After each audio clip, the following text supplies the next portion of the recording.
My name is Rachel Carter, and I never thought I'd be the kind of person to share my private life online. But after what happened in Portland, Oregon, I realized my story isn't just mine, it's a warning. Last month, the person I trusted, most my husband of 7 years, Daniel betrayed me in a way that made me question every moment of our marriage. And the worst part, it happened while I was lying in a hospital bed, recovering from major surgery, unable to even sit up. I thought the hardest part of that week would be healing from the stitches in my abdomen. But as I stared out that third floor, I didn't realize then that what I saw as threads of closeness were becoming something else entirely, a rope quietly tightening, ready to snap my sense of safety in an instant. The first cracks appeared small, so small they could have been nothing. When my abdominal surgery was officially scheduled, Daniel's focus seemed to shift. He wasn't cruel or outright dismissive, just absent in subtle ways. He'd step outside to take calls he claimed were nothing important, but he'd return with that slightly flushed look people get when they've been caught doing something private. Conversations about my recovery, how we'd handle meals, work, or even getting to my post-op checkups were brushed aside with vague assurances. Meanwhile, Lily's visits multiplied. At first, it felt sweet, like she wanted to be there for me during a stressful time, but she started showing up without warning, coffee in hand for Daniel. Not me. Sometimes she'd accidentally arrive after I'd gone to bed, offering to help him clean the kitchen or sort through mail. Their laughter would drift down the hall, not loud, not raucous, but soft, almost intimate. Like the kind of laugh you give someone when you both remember the same private joke. One night, I padded into the kitchen for water and found them leaning against opposite counters, smiling in a way that felt different, not guilty. Not obvious, just charged. They looked at me like they'd been mid-sentence and the words had frozen in the air. I told myself not to overthink it. Stress can make you see shadows where there's only light. I was tired, bloated from pre-op prep, and my body ached still. There was this gnawing in my stomach that had nothing to do with surgery. It's strange how the body sometimes recognizes betrayal before the mind is willing to admit it. My gut was whispering a warning. I just wasn't ready to listen. The day after my surgery, I was still tethered to Infor, propped up in bed, my mind swimming in the haze of anesthesia. My body ached, my throat was dry, and all I wanted was to drift in and out of the sterile peace of the hospital room. The window beside my bed overlooked the small hospital garden, a neat patch of benches, potted flowers, and the constant hum of passing staff. I wasn't looking for anything when I saw them, Daniel and Lily, standing close by one of the benches. At first, the sight felt harmless. She handed him a coffee. He accepted it. They exchanged a few words, and then, without a flicker of hesitation, Daniel leaned in and kissed her. Not the quick, polite kind you might give a family member. This was slow, deliberate, and intimate press of lips that lingered like it belonged to a world where I didn't exist. My breath caught, a sharp pain radiating from my stitches as my body jerked in shock. But the ache in my abdomen was nothing compared to the searing, almost unreal sting in my chest. My husband, my sister, outside my window. I wanted to scream, to call their names, to break the glass between us, but all I could do was grip the blanket so tightly my knuckles blanched, my vision tunneling until they were all I could see. In that moment, something inside me cracked quietly, permanently. It wasn't just that they kissed, it was a stage they chose for it. A hospital courtyard where people in wheelchairs rolled by, where nurses chatted on their breaks, where visitors carried balloons and flowers to sick loved ones anyone could have seen. Maybe someone already had. From my window, I watched Lily reach up and brush Daniel's hair back, her fingers moving with an ease that made my stomach turn. He leaned into her touch like it belonged there, like it had been there many times before. They weren't huddled in a corner or stealing a desperate, shameful moment. They stood in full view, framed by sunlight as if the world had granted them permission. That's when the truth. I started small, almost methodical. Screenshots of Lily's late-night texts about how Daniel is so supportive slid into a hidden folder. Copies of receipts, designer handbags, concert tickets, all bought for her with money from our shared account, followed. Each file felt like stacking another brick in a wall I was building between us.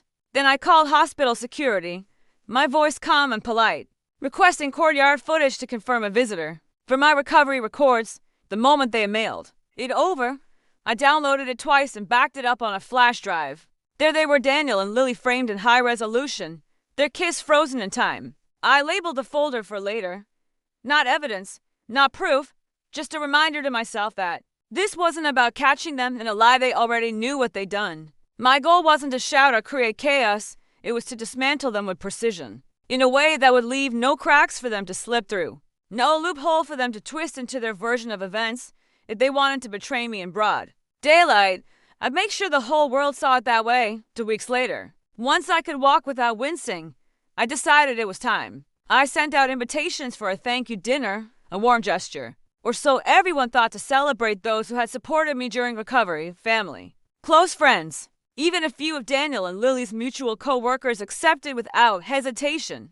The night flowed easily at first. Candles flickered, wine glasses clinked, and the air was filled with the comfort of small talk. Midway through dessert, I stood smiling and announced that I had put together a slideshow to express my gratitude.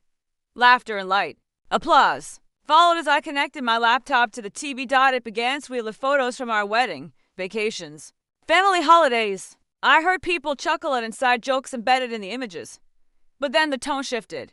Screenshots of flirty late-night texts, receipts for coffee dates that were anything but. Gasps broke the room's warmth, and then the final slide.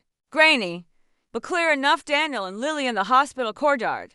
Lips pressed together like they owned the world. Silence swallowed the room. My mother's hand flew to her mouth. Her eyes glistened. Daniel's face drained to color. Lily stared at the floor, her cheeks blotch red.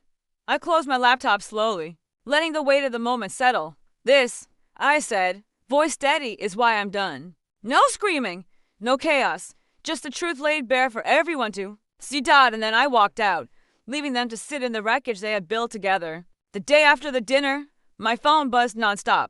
Daniel's messages poured in apologies laced with excuses, attempts to gaslight me into thinking I'd blown everything out of proportion. He even tried shifting blame, saying I pushed him away during my recovery. Lily reached out too, calling multiple times. I didn't answer.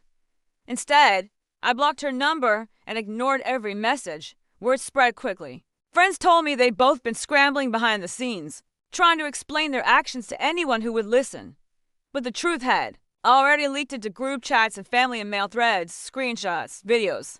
Receipts. Everyone had seen it. No amount of denial could rewrite the story now. They couldn't control the narrative because I had already taken the pen and the page away from them. For once, it was their silence that filled the space, a quiet that spoke louder than any apology or excuse ever could.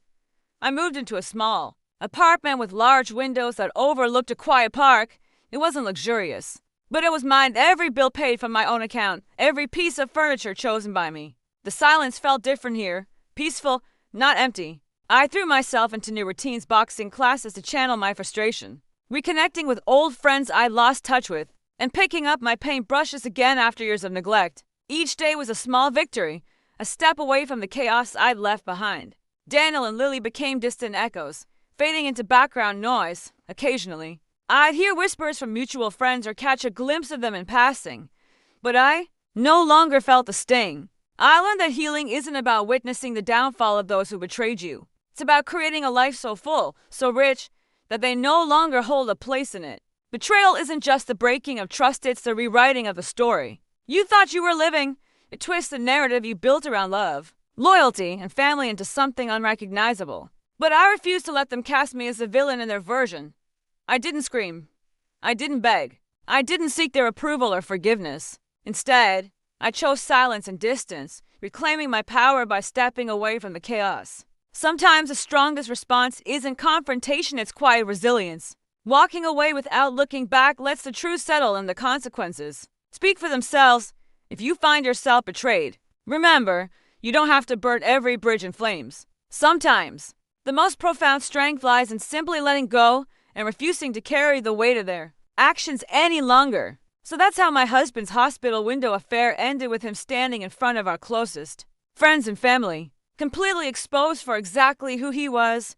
It wasn't a dramatic shouting match or a public meltdown. Instead, it was calm, collected, and precise, the kind of moment that leaves no room for lies or spin. If you were in my shoes, what would you have done? Would you have confronted him the moment you saw it, tears streaming down her face, voice breaking with anger and betrayal? Or would you have stayed silent like I did, biding your time, gathering proof, waiting for the perfect moment to reveal the truth? There's no easy answer. Sometimes silence is mistaken for weakness, but in moments like this, silence can be the sharpest weapon. It lets the truth speak louder than any argument ever could. When you keep quiet and let the evidence do the talking, you don't lose control, you reclaim it. And yet, I wonder, does silence cut deeper than shouting? A public confrontation might offer a release, an immediate catharsis, but silence carries a weight all its own, a slow, suffocating pressure that makes the betrayer live with the consequences every single day. It's the quiet after the storm, where the damage is measured not in loud words, but in the absence of trust, respect, and love. Think about the people in your life. If you found out someone you trusted was living a lie, what would you want from them? An explosion? An apology? Or would you want the truth to be known clearly and irrevocably without theatrics, without noise? Just undeniable facts. I chose silence because I wanted to protect my dignity and hold on to my self-respect. I wanted my story told on my terms, not theirs. It wasn't about revenge as much as it was about reclaiming my life from the wreckage I left behind. So, now it's your turn. If you've ever been betrayed by a partner, a friend, or family member, how did you respond? Did you confront them, walk away quietly, or find some way to balance both? And for those who haven't faced that kind of heartbreak, imagine what you do. Would you hold on to anger and shout your pain from the rooftops, or would you choose silence and let your actions speak louder than words ever could? Whatever your answer, know this: betrayal is a storm no one asked for. But how you weather it defines your strength sometimes. The loudest roar isn't from your voice, it's from your silence. So tell me, what would you do if you were me? Would you speak out immediately, or wait for the perfect moment to let the truth unravel? And do you believe silence can truly cut deeper than shouting ever will?